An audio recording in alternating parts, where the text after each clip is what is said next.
চশমা দি ল'লোঁ। বেটা চশমা লৈ আহিছে, কলা চশমা। বেটাৰ চশমাখনি দি পজ দিলোঁ। কেনেকুৱা বা লাগিল? পুৰা ৰ'দ লাগে দেখোন। প্ৰতিটো সমাজত বহুত মানুহ আছে, ভাল ভাল মানুহ আছে। IPS, APS, ডক্টৰ, ইঞ্জিনিয়াৰ, কৃষক, MA, BA, শিক্ষক, শিক্ষয়িত্ৰী। কিন্তু সমাজত সৎ মানুহৰ অভাৱ হৈছে। সমাজবিলাকৰ পৰা সৎ মানুহ লাহে লাহে কমি গৈ আছে। বহুত অভাৱ সৎ মানুহৰ। বেছি নহয়, আমাৰ ইফালে লক্ষ্য কৰোঁ।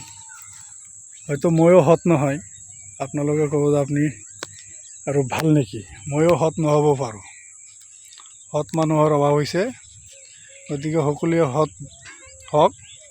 সৎ হ'লেহে সমাজ অঞ্চল ভালকৈ পৰিচালনা কৰিব পাৰিব। সৎ নহ'লে সকলো কিছু পিছ পৰি থাকিব। মানুহে বেয়া ক'ব, ভাল নক'ব। ধন্যবাদ।